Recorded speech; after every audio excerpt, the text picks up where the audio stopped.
Marathon County Board of Supervisors to order, please. We'll start with the Pledge of Allegiance. Please stand and remain standing after the Pledge of Allegiance. We will have a silent moment of reflection. I pledge allegiance to the flag of the United States of America and to the republic for which it stands, one nation, under God, indivisible, with liberty and justice for all.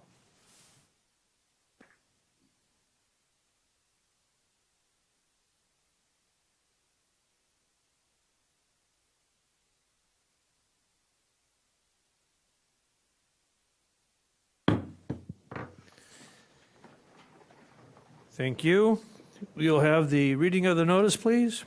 The adjourned organizational meeting of the Marathon County Board of Supervisors, composed of 38 members, will convene at the Marathon County Courthouse Assembly Room, 500 Forest Street, Wausau, on May 21st at 6 p.m., and the agenda was duly signed and posted. Thank you. I would like to request everyone please silence your cell phones and any other electronic devices as to not be an interruption to us. And I thank you for your compliance. And we'll move on to roll call and ask everyone to please sign in.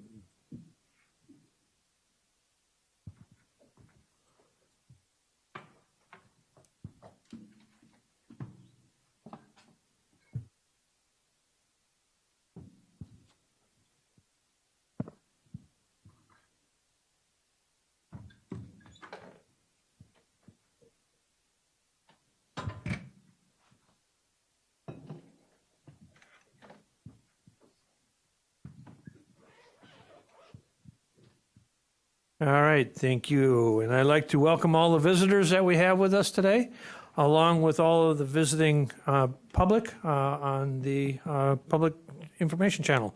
So we'll move on to education, presentation, and our reports. Item B7, Parks and Recreation, Forestry Department functions and relationship. And we have the Parks Director, Jamie Polly. Ms. Polly, please.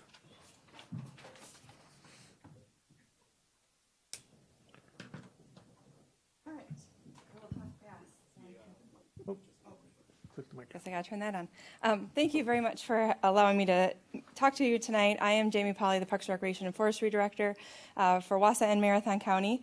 So I asked to come here tonight because we have a few things we're working on in both the city and the county with our agreement of the services that we provide. So I'll touch on that and how we're going to get to that in a little bit. But I wanted to we have a lot of new faces with the county board.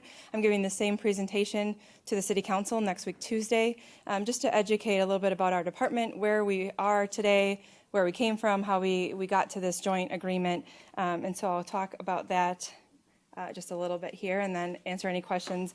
And more things will be coming forward to in the future, so there'll be plenty of times too for other questions. But I'm going to talk today about who we are, how we got here, how our department got to where we are today, and then operating now and into the future. A little bit about who we are. We are considered the Wausau and Marathon County Parks Department.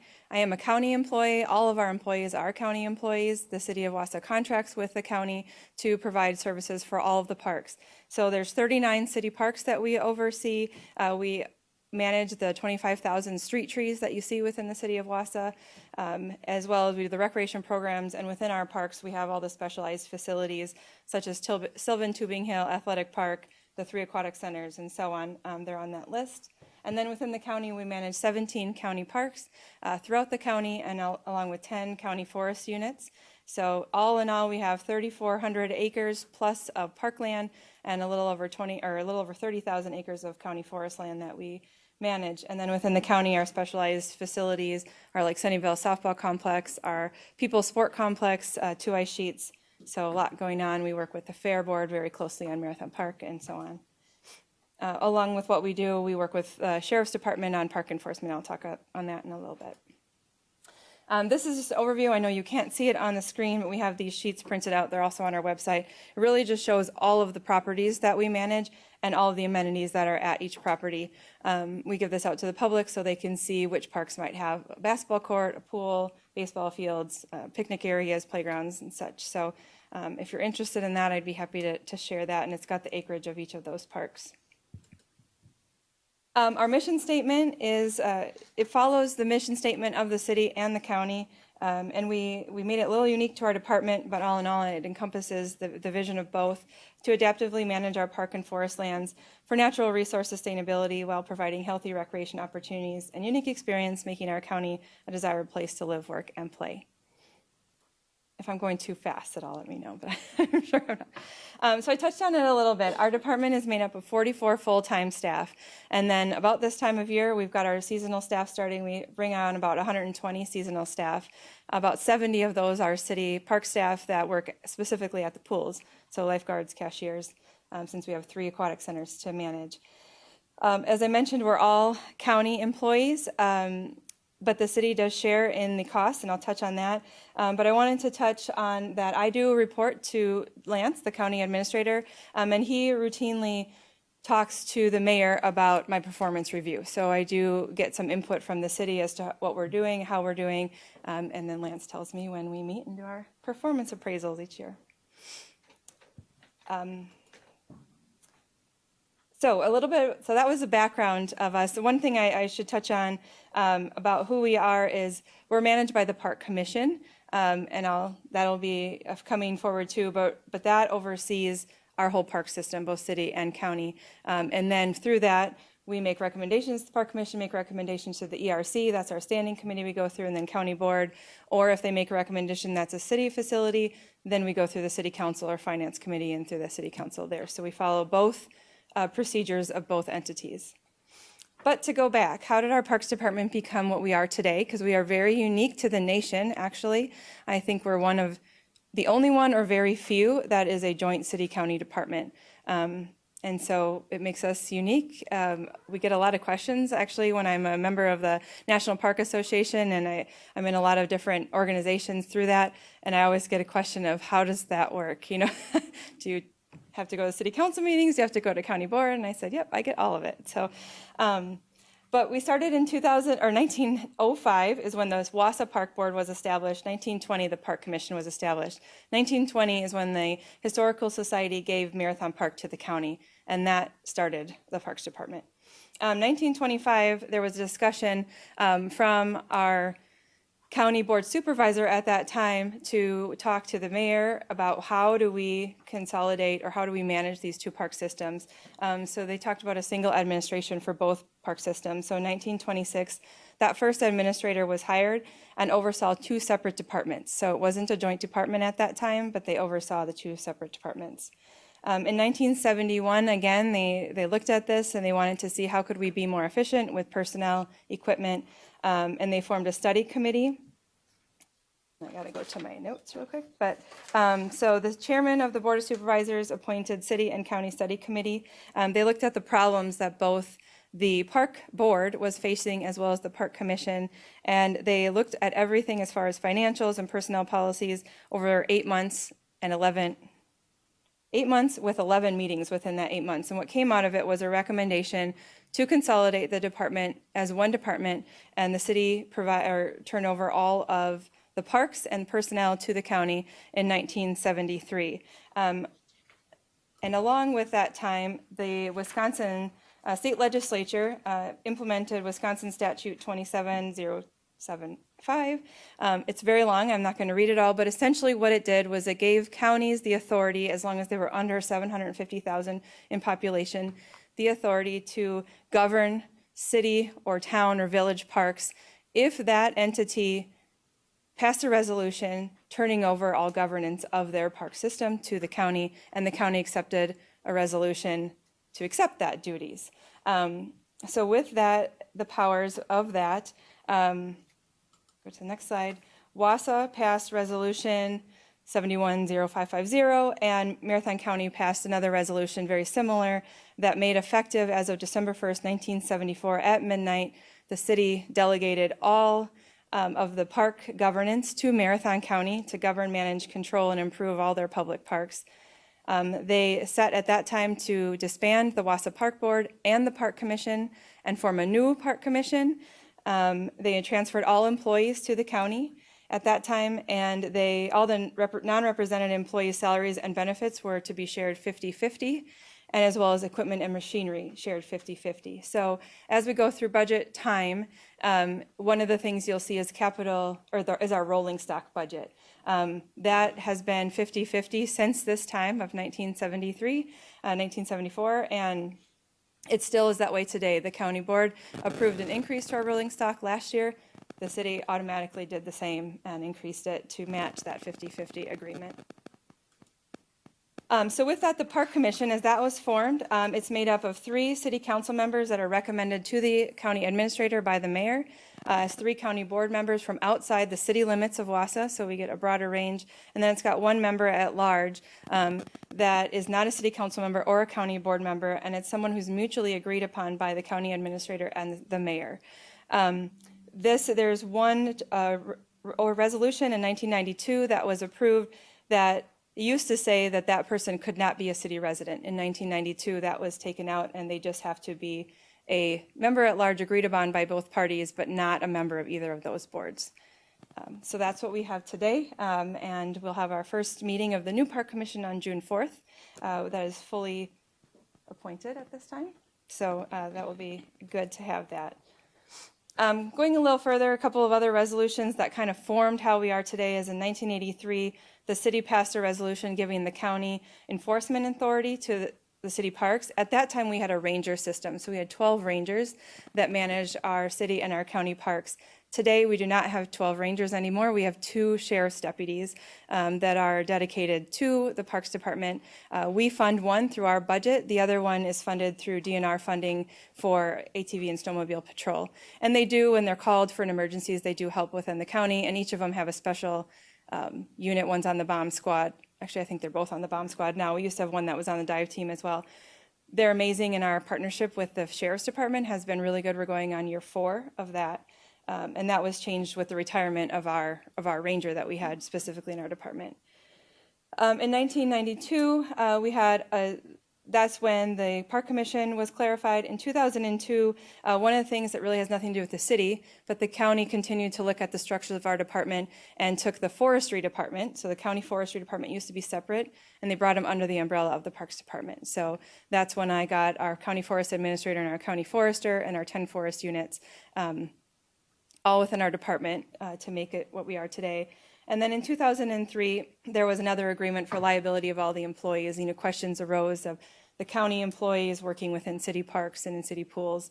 So that is in place too. So all those resolutions are out there all separately. So what we're going to do is we're going to put that all into one document to memorialize kind of how we got here. But how we operate today, basically off of all of those resolutions, we do operate the same way today. Our full-time and part-time employees are county employees, like I said. Our employees are allocated based on their job that they do. Most of them are, or many of them are 50-50. For instance, our city foresters who work 90%, I think they're 85% city, and then they're 15% county, because we do have them do some work in county parks. So we allocate them accordingly. We do job costing through Workday. Now that's our ERP system. We are very diligent about making sure that we record whether we work in a city park on city time or in a county park, and then we bill the city monthly for all of the work that we do. So the city pays actual costs of what we spend for city work. Our machinery and our equipment are still split 50-50. Our operation facility costs, so if we need something at operations at 900 Party Street, new HVAC system, the city and the county split that usually 50-50 as well. The city funds all operations of city parks and city CIP projects, so I go through the exact same process through the city as I do for the county, putting in CIP projects. They can choose to do them or not, but they fund them solely out of a separate budget, not the general fund. I also go through the same budgeting process as all the other department heads of the city and the county. So I have 2 separate budgets that go to each one. And then the city, that's what they can control, is how much they fund the department. And that's what we can say, well, if you want to pay this much, then this is the service we can provide there. So essentially, it's still that contracted services. We also manage all of the city and the county contracts and leases. So I work very closely with Mark McDonald of the Woodchucks for Athletic Park. We do any of the contracts within the park system. We manage our registration system. We maintain our website. We collaborate with not only city and county departments and user groups like the school district, like CWAC is our mountain biking group, lots of different groups that we are the sole or the main contact for. Anybody who does maintenance in our parks or manages any of our facilities we work with. And then we have a small project budget and plan that each city and the county give us. So we have $110,000 on the city side and $100,000 on the county side within our budget, where that is really to do deferred maintenance projects because our system is so large and so old. That was implemented quite a few years ago.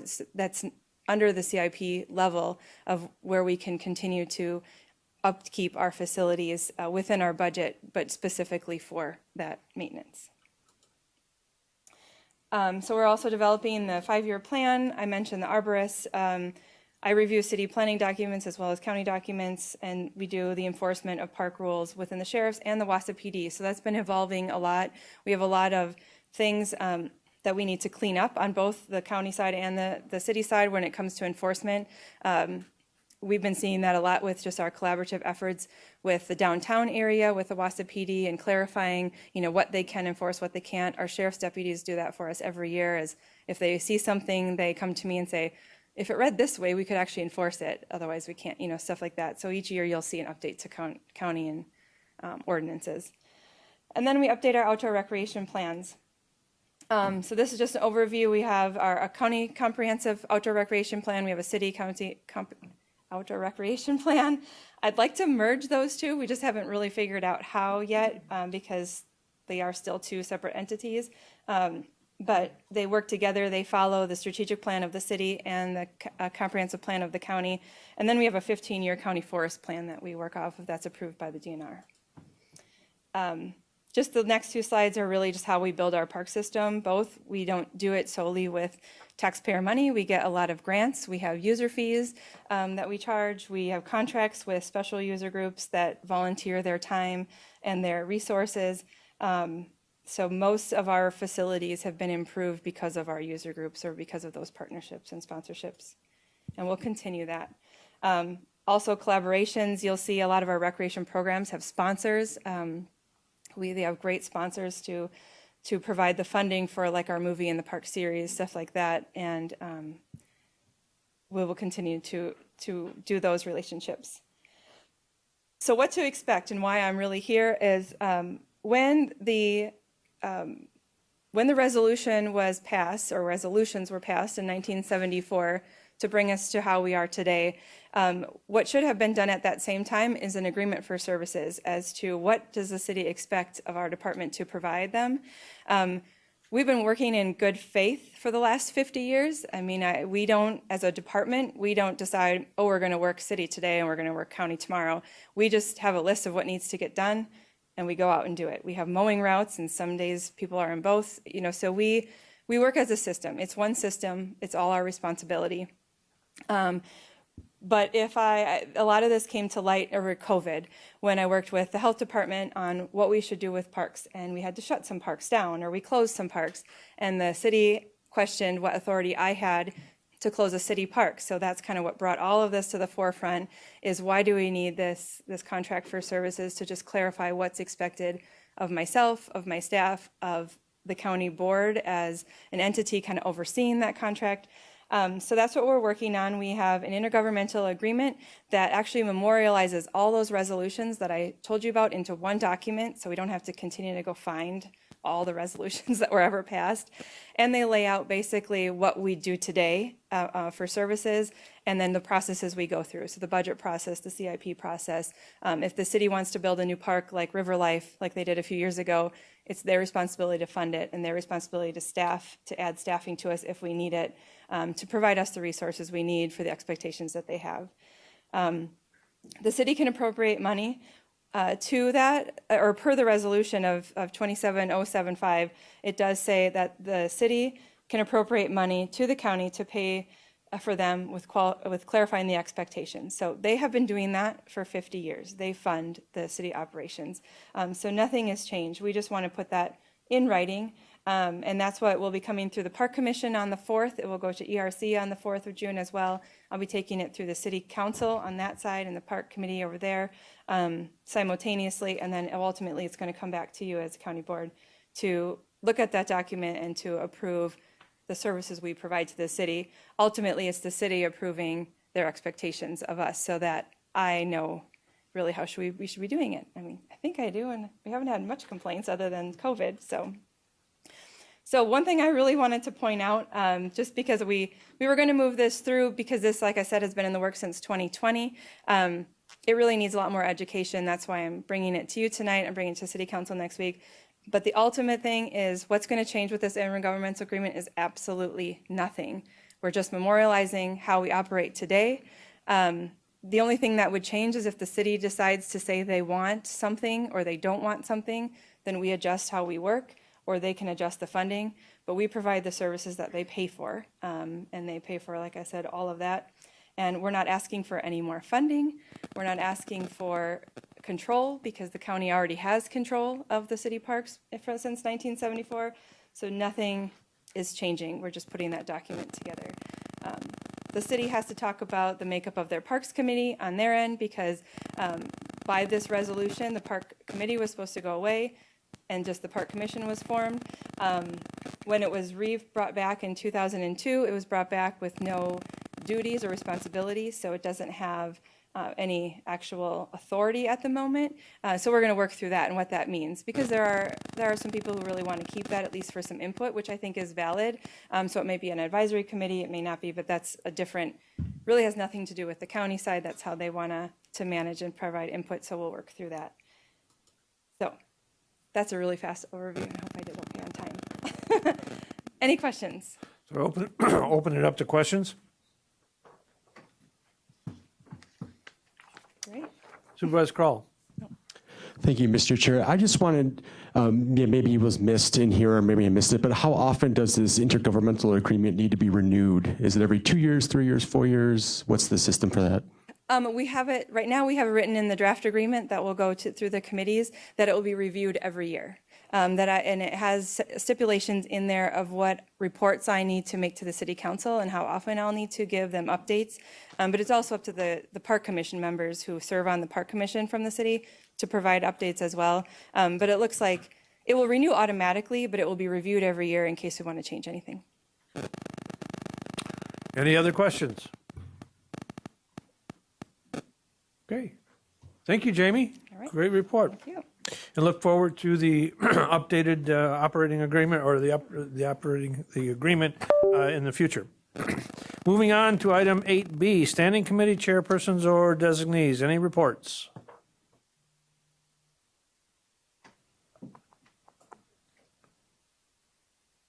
All right, we will move on then to item number C, memorial, Todd Van Ryan. I'd ask the clerk to read the memorial, please. Todd was born on July 18, 1960, in Grand Rapids, Michigan, to William and Fayette Van Ryn. He graduated from high school in Jupiter, Florida in 1978, and then went on to obtain his bachelor's degree in accounting from Northern Illinois University and his master's degree from Concordia University of Wisconsin. On May 15, 1982, he married Sherry Knotts, and together they raised their 5 children in many locations throughout the U.S. and Puerto Rico. Todd's faith played a major role in his life, and he tried to live his life in a way that pointed others to Christ. Todd started his career at Best Foods and worked there for 17 years, holding various management positions at plants around the country. In March of 2000, he and his wife opened the first of several 5 Loaves and 2 Fish Christian bookstores in Wausau. Through their bookstore ministry, Todd sought to equip people in churches with resources and tools that would strengthen their faith. Todd served his community in many ways. He served as a pastor, teacher, and chaplain in the central Wisconsin area, most recently at Goodrich Community Church. He was also an integral part of the Bridge Street mission. He loved speaking the Spanish language and worked closely with a number of Spanish ministries and pastored several Spanish-speaking churches. Todd was appointed to the Marathon County Board of Supervisors representing District 11 in 2017 and served for the remainder of that term. During his appointment, he served on the Health and Human Services Committee. In the passing of Todd Van Ryn, we have lost a faithful leader who was dedicated to serving his community in numerous ways. He is hereby honored and remembered for his faithful public service. Now therefore be it resolved by the Marathon County Board of Supervisors that they enter this memorial into the proceedings of the board out of respect for the memory of Todd Van Ryn. A copy of this memorial shall be sent to his family with the sympathies of the board. Thank you. What is your pleasure? Motion by Supervisor Drabek and seconded by Supervisor Wilhelm. Any discussion? Seeing none, all those in favor, please proceed to vote.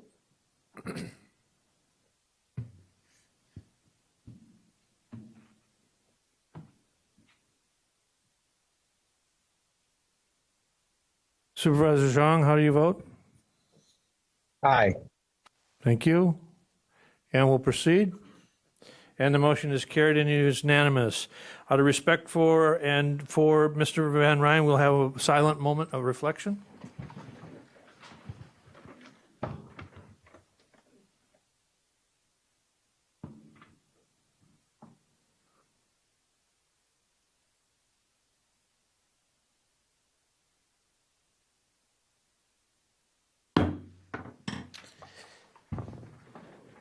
Thank you. We will move on to item number D, and that is the consent agenda. Item D9 through items D13A3. What is your pleasure? Motion by Supervisor Marash and seconded by Supervisor Fifrick. Any discussion on the agenda items under the consent agenda?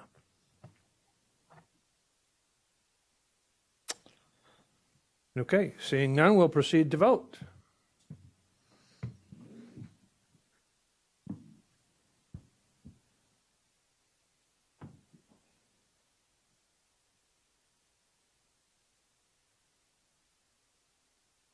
Supervisor Zhang? Aye. Thank you. And we'll proceed. And the motion is carried and is unanimous. Thank you. We will move on to resolutions. Item E, Health and Human Services Committee and Human Resources and Finance and Property Committee. Item E14, a resolution to accept a $3,000 grant funds from United Way, Resolution 21-24. This is a budget amendment. This does require a 2/3 majority vote. Motion by Supervisor Marash and seconded by Supervisor Robinson. Any discussion? Any discussion? Okay, seeing none, we'll proceed to vote. Supervisor Zhang? Aye. Thank you. And we'll proceed. And the motion is carried and is unanimous. Thank you. We'll move on to item E15, a resolution to accept $20,000 grant funds for Family Keys Program, Resolution 22-24. Again, a budget amendment and does require a 2/3 majority vote. Motion by Supervisor Arstead, seconded by Supervisor Ritter. Any discussion?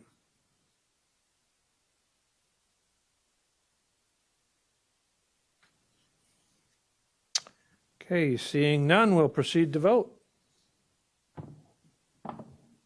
And Supervisor Zhang, please. Aye. Thank you, and we'll proceed. And the motion is carried but is not unanimous.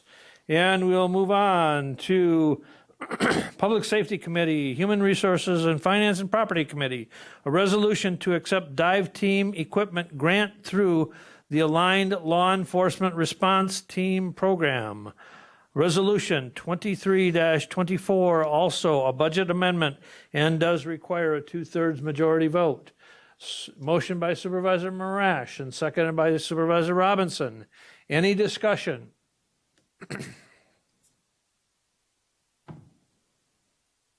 Any discussion?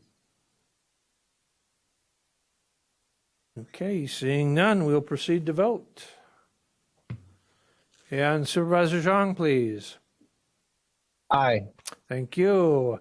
And we'll proceed. And the motion is carried and is unanimous. We are down to item G17, announcements and/or requests. And I did have several requests from several supervisors, and I wanted and asked the Corp Council to provide a little bit of clarification on attendance of the voters' meeting with the rule change that was approved by the board in attending the voters' meeting virtually. So I'd turn it over to Corp Council, please.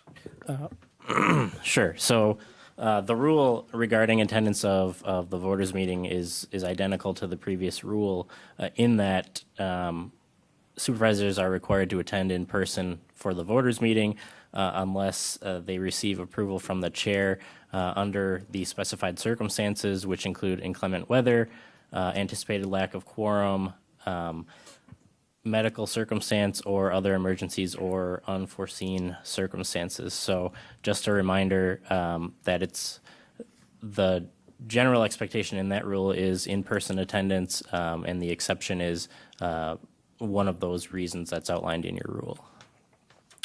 Okay, thank you. Any other announcements and/or requests?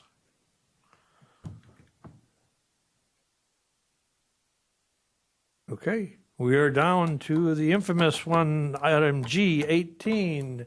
Motion by Supervisor Longenhan and seconded by Supervisor Vall to adjourn. All in favor of adjournment signify by saying aye. Aye. Opposed? Motion carried, and we stand adjourned. Thank you, ladies and gentlemen.